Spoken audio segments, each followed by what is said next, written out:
everything.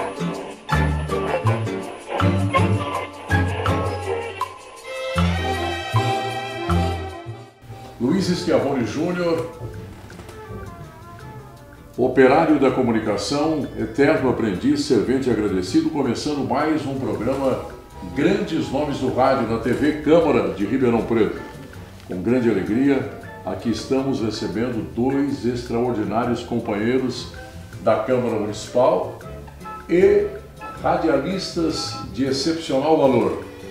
Antônio Carlos Morandini foi inclusive vice-prefeito, trouxe a 3M para cá na sua gestão enquanto o Elcio Gasparini estava na Alemanha e, entre outras coisas, foi presidente da Câmara. Vamos falar mais sobre ele ainda aqui. E o nosso querido Sebastião Xavier. Foi vereador por ano. Foi vereador, quantos? 18 anos. 18 anos. Extraordinário comunicador, trabalhou no Hospital das Clínicas, tem muita história para contar, por isso que estamos aqui. Morandini, é uma honra recebê-lo. Honra toda obrigado, obrigado pela presença. Muito obrigado. Xavier, muito obrigado pela sua presença, Xavier. Amigo, querido Schiavone, muito obrigado a você e essa abertura da TV Câmara de Ribeirão Preto. Aliás, falando em TV Câmara, soubemos agora pelo Sérgio Figueiredo, que é o nosso diretor, o coordenador de comunicação social, que a resolução 148/99 de 10 de dezembro de 1999, projeto de resolução 188/99, autoria da mesa da Câmara Municipal, autoriza a Câmara Municipal de Ribeirão Preto a retransmitir a TV Câmara em frequência VHF e UHF. Assina o presidente Antônio Carlos Morandini. Ei, Morandini? É verdade. Estamos aqui graças a você, Moral. Pois é, e está havendo inclusive já a transmissão através seria da TV Câmara Federal, Câmara Legislativa, tudo junto. Muito bom. Foi um projeto da época, se não me engano, como ministro das Comunicações, do Antônio Carlos Magalhães lá. E ele abriu para que as câmaras tivessem essa retransmissão. Morandini, e você teve quantas vezes na Câmara? 4 vezes e uma como vice-prefeito. Perfeito. Mas e presença da Câmara? 2 vezes. 2 vezes. 94 e 99. Que beleza. E mais, fui superintendente da CETERP, quase 4 anos. Foi secretário do Bem-Estar Social e fui presidente da Coab. É isso mesmo. A época que a Coab construía mesmo. Construiu o Castelo Branco, construiu o Dutra, construiu aqui em Vila Virgínia, o Solar Boa Vista e na região toda, né? Hoje a Coab não constrói mais. Mudou também, né? A gente tem que ver que mudou o estilo. O BNH não existe mais. O BNH era Banco Nacional de Habitação, tinha finalidade social. Nós tínhamos a COS, Carteira de Operações de Natureza Social, que era para fazer para aquele que não tivesse mesmo renda mínima. Esse órgão, e a SECAP de São Paulo, por Justiça, que fazia, com um salário mínimo, fazia o cidadão pagar até 30% do salário para pagar a casa. Acontece que depois veio a Caixa Federal, que não é um banco social, pelo contrário. Nós temos ouvido você fazer críticas. Mas é isso, porque não tem uma finalidade social. Não só isso. E não tem um estatuto que regule, por exemplo, como é o caso que tinha o BNH. Lá tinha o FIEL, que era um fundo de liquidez. O que aconteceu o fundo de liquidez? O cidadão, simplesmente, se não pudesse pagar porque estivesse desempregado ou estivesse, vamos dizer, doente, aquelas prestações, comprovadamente através de assistência social, e que ele não pudesse pagar, passava para o saldo devedor. E outra coisa, você terminava de pagar, vamos dizer, eram 340 prestações, acabou. O fundo cobria. Hoje não, a Caixa é draconiana. Se você deixar de pagar 3 prestações, já na primeira eles começam a te encher o pacovar. Na terceira, eles te tomam o imóvel. Que é isso? In limine, passa para a justiça, cara. Já imediatamente eles mesmo tomam que o imóvel. seja o único imóvel, né, Morandini? Não importa, não importa. Eles tomam o imóvel E acabou. E outra coisa, não se faz casa para renda de 1 a 1,5 salário, nem 2. Tanto é que eles pegavam a lista da Coab, como estavam fazendo, e a Coab só servia para isso, ou fazer algum projeto, pegava a lista da Coab, usava o nome, fazia inclusive aprovação ou não, e depois deixava os outros ao Deus dará. E por isso essa grande margem de pessoas sem casa e aumentando a inadimplência, claro. Mas a inadimplência é outra coisa que depois eu falo. É um tal de decore. Ei, Morandini, o Morandini não é brincadeira não. Assim como o nosso querido Sebastião Xavier está lá sempre junto. Estou vendo aqui, nessa revista Ponto e Vírgula, Hospital das Clínicas da Faculdade de Medicina de Ribeirão Preto, USP na memória. Dr. Paulo Gomes Romeu, professor Dr. Carlos Eduardo Martinelli. Sim. Na outra foto aqui tem a nossa Kikita, inclusive. Na inauguração. Na inauguração. Xavier, você trabalhou nas clínicas quanto tempo? Trabalhei aproximadamente 18 anos. 18 anos. Eu entrei como tipo assessor da superintendência, era o Dr. Paulo Gomes Romeu. O Dr. Paulo Gomes Romeu foi o primeiro diretor do HC em 1956, na Bernardino. Trazido pelo Zeferino Vaz. Exatamente. Ele e o Zé Bento. Depois do Dr. Paulo Gomes Romeu, assumiu a superintendência o Dr. Martinelli. E eu fui guindado também, evidentemente, num cargo diferenciado, juntamente com a diretoria, quando então começou a construção do HC USP, campus da USP. E o Martinelli foi extraordinário, porque ele não parava, dinâmico. Além de cuidar do HC... Uma obra gigantesca. Ele dizia, nós precisamos ter muito cuidado, aqui nós temos os pacientes, lá nós temos os engenheiros, etc, etc.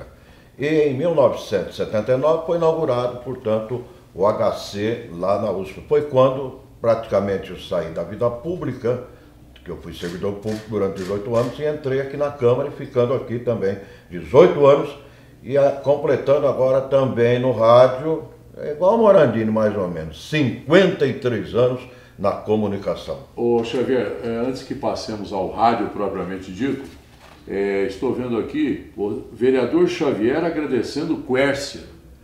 Olha, quando começaram os entendimentos marcante para que o Pedro II fosse... Não somente o Pedro II, foi marcante, o Morandini tem lembrança, que era companheiro, era vereador, só que ele estava na função de secretário de Bem-Estar Social. Mas a lembrança é marcante, 30 de junho de 1990. Tony, deputado estadual, Coraúce Sobrinho, deputado estadual, telefonema de São Paulo marcando uma reunião urgente lá com o Gasparini na prefeitura. O Gasparini era o prefeito. E nós fomos para a reunião. Aí eles colocaram o que o governador queria. Queria o nosso apoio para fazer o seu sucessor, que era o Fleury.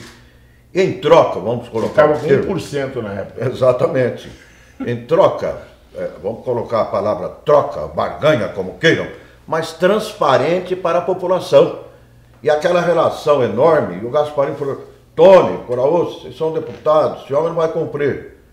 Telefonema do Tony para o Quércia naquele momento, marcando em São Paulo, fomos para São Paulo, e de imediato assinou já o início da desapropriação do Teatro Pedro II, com verba para começar a restauração, que a Jabari Aldi ganhou a concorrência e com o Gasparini começou a restauração, que demorou uns anos depois que o Palocci se inaugurou. Além do Pedro II, duplicação para Bonfim Paulista. A Francisco Junqueira. A Francisco Junqueira com o viaduto da Costável até o Botafogo. E chegando até a Antônio Machado Santana. Exatamente. A Luiz Galvão César, Caramuru, prédio do Fórum, do Hemocentro. Nunca Ribeirão Preto recebeu tanta obra importante. Em pouco tempo. Em pouco tempo cumpriram uma data inédita que eu não esqueço. 30 de junho de 1990, eu aí entrevistando como vereador em São Paulo, governador, e agradecendo. Esta é a realidade. Muito bem, vereador Xavier. E só uma referência à nossa querida Gilda Sintra. Gilda Sintra. Você trabalhou com ela? Ela era enfermeira padrão, uma mulher de responsabilidade, junto com Dona Wanda Batista, Lara Brandani e tantas outras. O grupo de enfermagem, formadas por Dona Glete Alcântara, Aqui em Ribeirão Preto, na faculdade, hein, Morandini? E antes era ali do lado do SARP, onde é o Itaú hoje. Exatamente. Palacete Nec. A Gilda é mantenedora Pão dos Pobres na rua João Ribeiro, até hoje. João Ribeiro 911. E no H6, Schiavone, ela ia para o ambulatório, para cima, para baixo, via alguém ali, está esperando o quê? É uma consulta, vem aqui, vamos resolver. E ela era assim, coração bondoso, extraordinária, e foi homenageada pela revista Ponto e Vírgula, que tem inclusive essa matéria do HC. Muito bom. Agora, falando sobre rádio propriamente dito, como você começou em rádio, Morandini? Eu comecei por conta da minha avó, que você conheceu, Dona Tereza. Dona Tereza. Tereza Falini? Falini. Aí o que aconteceu? Ela fazia crochê. Sim. Eu tinha 12 anos. Ela falou, você vai aprender... Ali na casa da João Ramalho?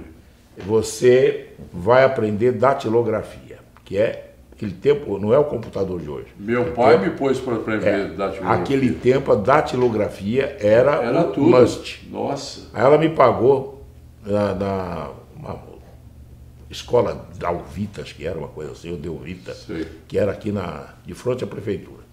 E ela pagou. E eu aprendi rapidamente, 2 meses eu já estava bom no teclado. Aí eu fazia política estudantil. Os 10 dedos, mano? Os 10, vixe, até hoje. Aí o que acontece? Eu aprendi a datilografia e eu fazia política estudantil. Eu era da UBES, União Brasileira do Estudante Secundário. Olha. E fazia parte da JEC, Juventude Estudantil Católica. O que aconteceu? O pessoal do Diário de Notícias, com quem eu tinha muito contato, o Padre Celso Ibsen de Silos, o Cone Evangélico... Saudoso jornal Diário de Notícias, hein, Morandini? O tempo era vibrante. E o que aconteceu? Eu cheguei a ser editor do jornal. Não depois, diga, eu não sabia. Eu não sabia. Depois. Aí o que aconteceu? O pessoal pediu para eu fazer notícias estudantis. Então eu estava em contato com o mundo estudantil, eu colocava todo dia uma série de notícias das escolas. Diário da escola. Aí, aquele tempo, nós tínhamos algo que não tem hoje, nem há motivo com a internet de estar, não havia nada disso. O pessoal faz ideia sempre com o que tem hoje, não tinha. Nós pegávamos com o senhor Renato Carneiro, através do código Morse, do telégrafo. O Stulano teve aqui ontem, falou sobre isso aí. A telegrafia, as notícias. O Jaime Stulano, Alfredo Gonçalves Salvador. O Renato Carneiro, do Diário de Notícias. Então, o que acontecia? Ele pegava pelas agências noticiosas, Reuters, Asa Press, o Night Press, etc. Ele pegava as notícias e fazia as tripas. Tripa, para quem não sabe, era era um A4 em dobro, era assim, comprida. Assim. Não, mas é muito mais que isso, era uma compridona. Ah, sim. E ele ia, porque não tinha tempo de trocar. Certo? Entendi. Então tinha que ser comprido o papel. Papel linha d'água que você tirava do jornal. Eu estou falando daquela que era usada na 79, onde eu fiz o meu teste. Isso, mas não, aí foi realmente lá no jornal. E o que aconteceu? E como a gente fazia o segundo grau, eles pediam, a gente fazia português com a Florianete, com a Lucia, etc. Pediam para a gente acertar. Você tinha que compor o texto, colocar a preposição, os artigos e as dar uma acertada. Então a gente ia fazendo isso. Aquela notícia que chegava até 10 horas da noite, 10h30, só ia sair no jornal no dia seguinte. Não havia televisão. Tinha o grande jornal Falado Tupi, que dava notícia hoje à noite e ia repetir amanhã cedo para o Corifeu de Azevedo Marques, Gonçalo Parada, que eu trabalhei lá também. Trabalhei com eles. E era o correspondente aqui. E tinha que fazer isso. Aí o jornal de São Paulo ia chegar aqui pela Cometa ou pelo Expresso Brasileiro ao meio-dia do dia seguinte. Porque uma viagem de São Paulo aqui eram 11 horas de viagem. E era terra. Você tinha que colocar capote. Você tinha. Daqui até Campinas era terra. De Campinas para lá era cimento. Aí depois que asfaltaram. Mas era isso. Então o jornal chegava ao meio-dia aqui. Então o que nós fizemos? O Diário de Notícias no ar. Eu lia as tripas às 11h20 da noite. Furo. Aonde? Lá no Diário de Notícias. Mas seria em qual... Na Rádio Brasiliense. Na Rádio Brasiliense. Eu lia todo dia, de segunda a sábado. Brasiliense estava ali na Visconde. Estava na rua Visconde Auma, entre a São Sebastião e a América Brasiliense. Aí depois, em 66, você começou Não, na aí comecei na PR7 depois. Começou na PR7. Fui na PR7, no tempo da PR7, eu trabalhei com o Porto Alegre, com o pessoal todo lá e tal, com o vovô Jeremias. O Jeremias, o avião. É verdade, fazia o avião. Onde você está? Estou aqui em tal lugar. Eles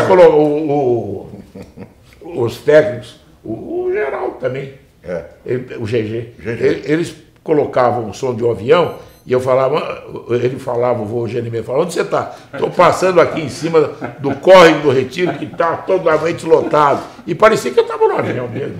Toda manhã, PR às 7 às 7. Obrigado. Depois você foi para 79. Não, depois eu fui para a Cultura, fiquei um ano na Cultura. Para a Cultura. A Cultura era o the must. Era realmente. Quando eu cheguei em Ribeirão Preto, eu vim recomendado para a Cultura. Como não estava lá o Jovino Campos na época... Jovino saiu com o Forte Cassis. Eu peguei os endereços das emissoras e comecei a visitar para encontrar um emprego. Aí o que aconteceu? Contratado pela 79. Eu trabalhava, depois eu saí do Diário de Notícias, eu fui trabalhar no jornal Cidade com Orestes. Ah, sim. E lá fazia os fatos policiais, né, Morando? Fazia os fatos policiais e outra coluninha, café com leite, pão, sim, e jornal A Cidade. Razão. Aí o que acontece? O Orestes me chamou e falou, olha, a 79 está precisando de um repórter. E aí eu fui falar com o Otávio. Você imagine. Otávio de Souza Silveira. Se ele era Caxias um tempo, você imagina aquela época. Aí, aquele tempo, a 79 pertencia a um grupo da ACI. É verdade. Que a história da 79, se você não sabe, ela começou porque havia um grupo do PTB, que era do governo do Getúlio. Salvador Salerno, Napoleão. E o Romeu José Fiore. Exato. E esse pessoal. O que aconteceu? A PR7 fazia o Centro de Debates Culturais. Exato. E mandava na cidade. Uma senhora emissora, hein? Mandava na cidade. E aí o que aconteceu? Eles queriam uma outra rádio. Foram falar no catete com o Getúlio, e o Getúlio chamou o Gregório Fortunato, que era o seu segurança, e falou, Gregório, arrume isso. O Gregório arrumou a onda média nos 79, aquele tempo era 79, por isso chama 79. Não, Moradinho, desculpe, é porque era ZYR 79. Mas por quê? Porque ela não ficava no 590. Claro, ela ficava outra frequência. 79. Mas 79 é do prefixo. Eu sei, é prefixo de 92. E ZYR 92. Isso. Aí o que aconteceu? Ela ficava logo depois da Clube, depois da PR7. Exato. Aí o que aconteceu? O Gregório arrumou na onda 3.205, na onda tropical. É verdade. Você tinha um Fusquinha que andava 62. para todo lado. 62. Hein, Morandini? Verde, 62. E o senhor, seu pai, Orestes Morandini, lá na ortopedia da Santa Casa. Ele era o chefe, enfermeiro padrão lá. É verdade. Morandini, e aquela vinheta, hein? Onde o fato acontece, Morandini aparece. Morandini aparece. E o Xaxá? O Xaxá... O que você quer saber? Ele quer sobre saber. rádio. Rádio? Bom, o rádio, eu, na verdade, saí da roça. Na roça? Na roça. Aonde? Lá em Bonfim? Bonfim. Trabalhei até 17 anos na roça. Não plantava tomate. Né? Grupo escolar, a pé, 6 quilômetros para ir, 6 para voltar, em Bonfim. Que isso, hein? Voltava com 8, 9 anos de idade, chiqueiro, galinheiro, horta, tudo já tinha tarefa prontinha para realizar. Se não fizesse de acordo, papai, aqui, tirei o diploma, o pai falou, agora você vai... Você tirou o diploma do grupo primário que fala? Primário. Você vai trabalhar na roça, porque não tem outra alternativa. E o patrão pagava um saláriozinho. Aí comecei a tratorzinho forte, tirava leite, cuidava de bezerro, vai. Com 17 anos, meu irmão mais velho alertou, alistamento militar. E o patrão já comentava para mais de 20 famílias que não estava suportando mais os prejuízos naquela época. Década de 60, 62, por aí mais ou menos. E ele lamentava que o governo não dava preço naquilo que a fazenda produzia, leite, café, milho, soja, algodão e tal. E emendava dizendo o seguinte, E lá em Brasília, eles estão fazendo Brasília a maior roubalheira em madeiramento, ferro, etc, etc, etc. E quando ele comentou isso aí, que ele falou assim, se preparem, que a qualquer momento eu vou ter que dispensar. Eu tinha que fazer o alistamento militar, falei para meu pai e minha mãe, vou fazer o alistamento militar e vou tentar arrumar um serviço na cidade. Para cá eu vim, com a Mogiana, Maria Fumaça, fiz o alistamento militar, comecei a estudar, arrumei um emprego nas lojas Úbida, saudoso Adolfo Úbida, na Amador Bueno. Ah, sim. Através Eletrodomésticos, né? Ele vendia eletrodoméstico lá na roça e conhecia muito meu pai, o pessoal todo. Ali eu arrumei para fazer limpeza, gostava muito de rádio. A 79 era encostado em cima da Pernambucana. Eu frequentava ali e fazia amizade com um, com outro. Domingos Isaac. PG Fabiano. PG Fabiano. Mário Sintra, Moraes Mário, Neto, Washington Esperin. Exatamente. Gasparini era um magrinho, parecia um cabo de vassoura. Bernucci, Miguel Liporassi. E devagarinho eu fiquei ali e eles, aos domingos, quando terminava o programa de auditório, que às vezes eu ia lá para ver e tal, eles me levavam para o estádio de futebol para carregar fiação, para ajudar a carregar aquele tempo que era um monte de fio. Até então você não falava em microfone. Às vezes o Caparelli, o Silveira Lima me dava oportunidade, mas foi através de Caparelli e Silveira Lima que eu consegui começar no rádio, mas logo em seguida eles pularam para a PRA7. E lá foi quando eu cheguei. Exatamente. Eles estavam sendo anunciados nas faixas. Silveira Lima, Iris Mendes Ribeiro, José Carlos Caparelli na PRA7, foi onde eu consegui meu lugar nesse E aí, então, acho que para resumir bastante, Roveri, Maza, Evaldo Júnior, Celeste Pastore e Pedro Giacomini me convidaram para, de manhã também, ajudar um programa informativo lá na PRA7. Heraldo Pereira, que estava começando, tudo mais. Que hoje está na Globo. E ali eu fiquei. Tiziano Mazeto, em seguida, comprou a rádio e falou, vou ficar com você, vou ficar com o Demetrio e mais alguns. Não é? E já peguei um horário, já em 1965, de manhã, saía correndo com a minha lambreta, 10 para as 8, para trabalhar no HC. E aos domingos, sábado, a gente fazia também alguns horários com todo esse pessoal. Mas a grande marca no rádio mesmo, que eu sofri com aquele acontecimento, foi em 1970.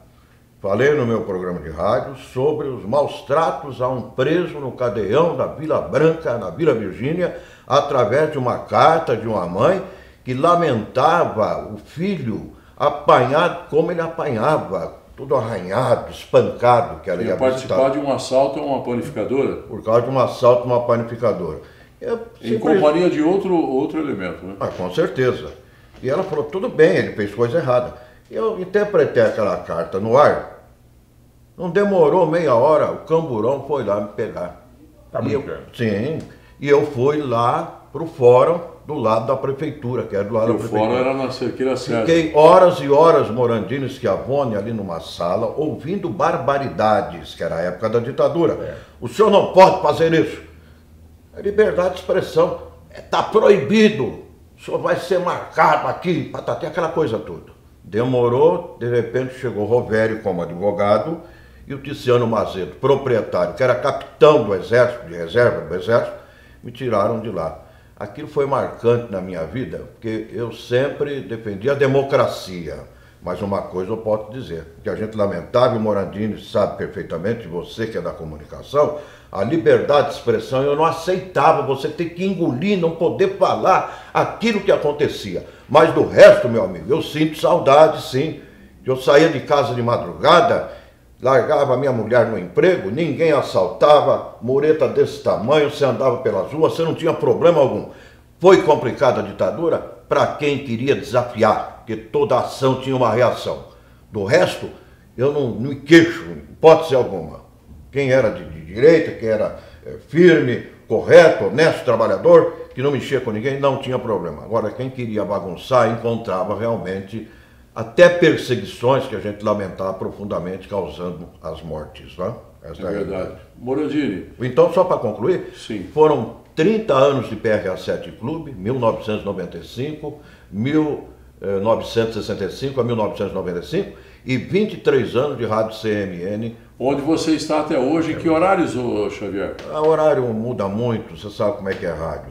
Atualmente, aos domingos de manhã eu continuo, que é tradição de mais de 30 anos, e durante a semana, geralmente hora de almoço, 11h15, 11h30, intercalando ali com esporte, loterias, e acima de tudo, para terminar, desculpe eu falar, sou um cobrador de promessas. O Brasil... eu tenho ouvido você, falar. Você fala que o preso tem que trabalhar. O Brasil está doente por falta de medicamentos através de políticos que estão aí falando as mesmas coisas de campanhas anteriores.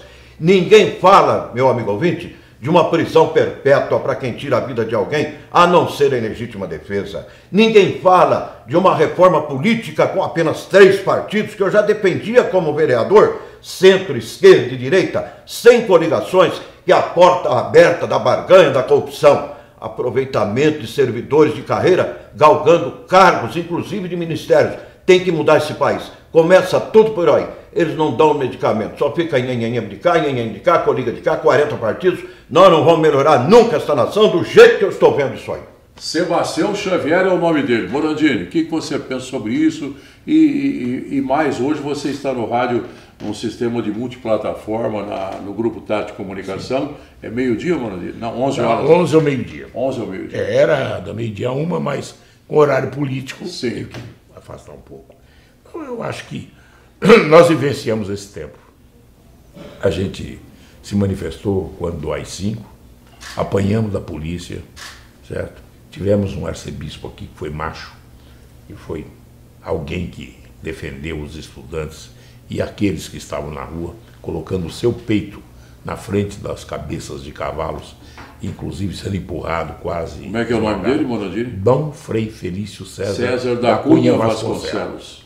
Esse foi. Abriu a igreja para que os que estavam apanhando a cavalaria fossem para lá. Nós tivemos um espetáculo dantesco de frente à prefeitura, quando se jogava rolha. Eu era repórter da 79 nesse acontecimento. Quando se jogava rolha e bola de gude, o cavalo não chegava até os manifestantes.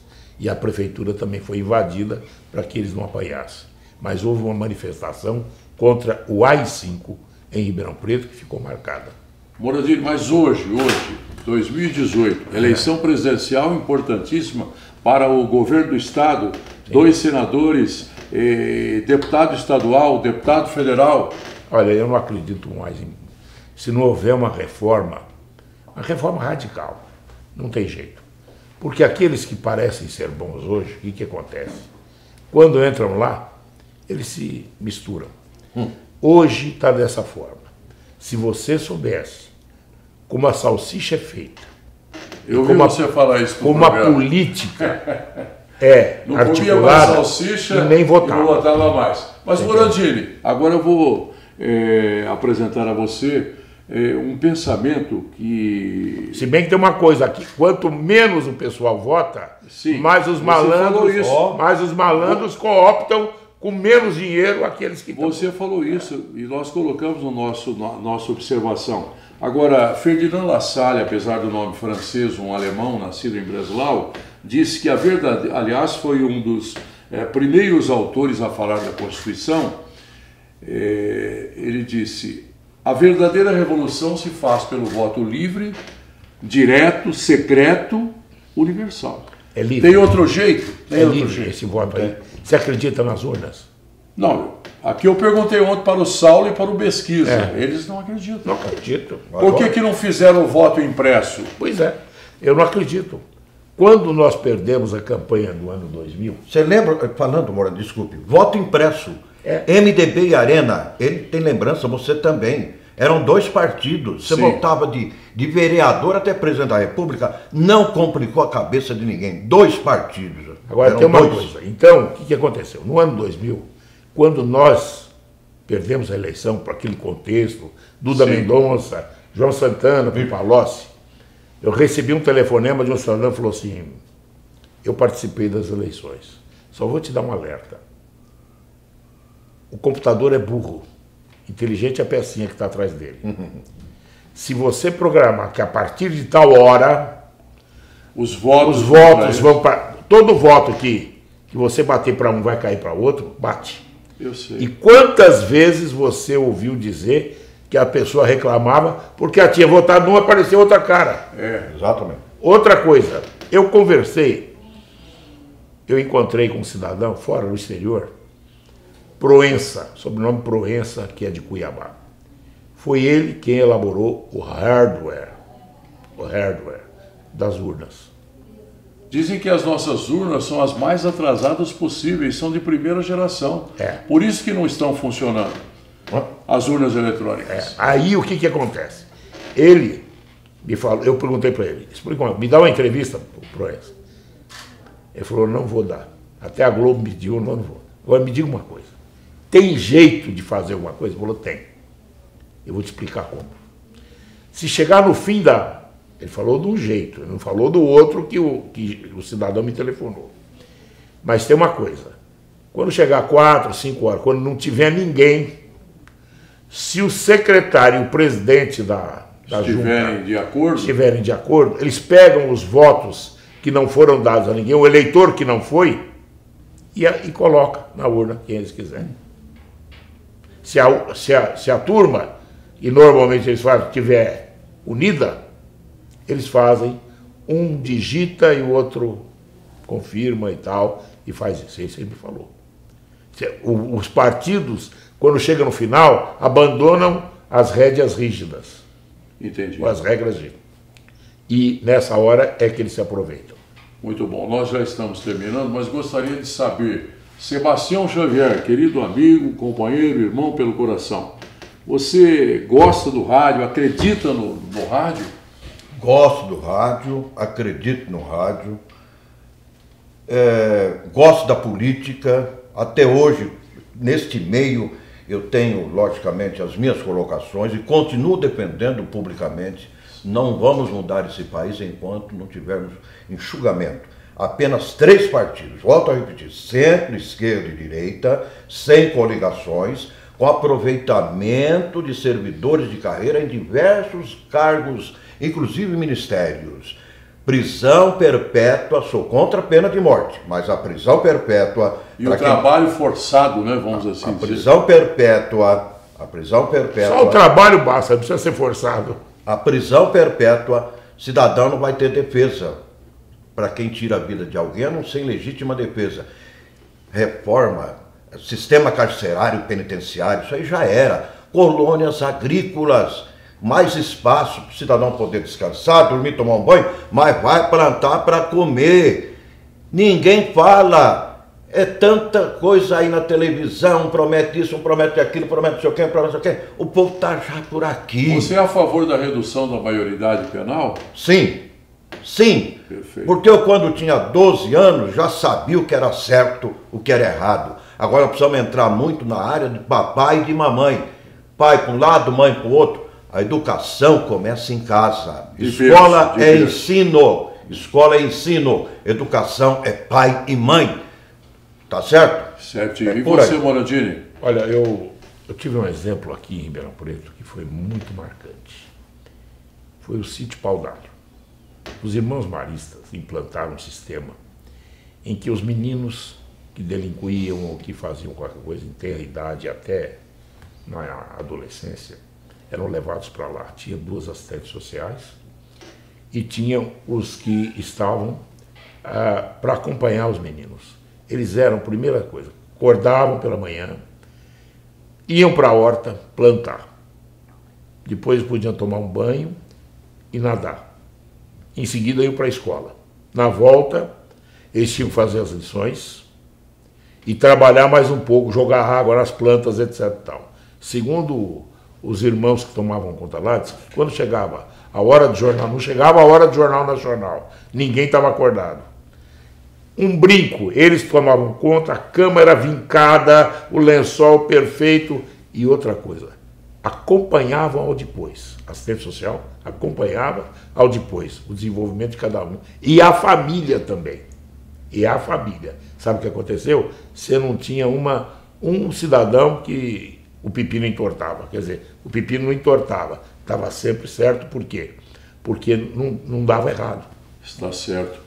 Xavier, muito obrigado. Sebastião Xavier, muito obrigado pela sua presença no programa Grandes Nomes do Rádio da TV Câmara de Ribeirão Preto. Uma honra recebê-lo aqui. Muito obrigado, Schiavone, amigo, 24 horas, amigo para qualquer hora, as suas mensagens, a sua capacidade, a sua inteligência. Obrigado. Em muitas áreas. Você é de uma mente brilhante. Esse companheiro, a Morandini aqui, foi um professor para mim na vida pública e também na radiofonia. E tive a honra de ser candidato a vice-prefeito com ele em 2000, sem dinheiro, com sacrifícios, tivemos quase 80 mil votos. E sola de sapato e saliva. E quem venceu a eleição prometeu um monte de fundo. Por isso que eu contesto, eu cobrador de promessa. Estão prometendo horrores nesta campanha mais uma vez. É cópia das passadas, infelizmente.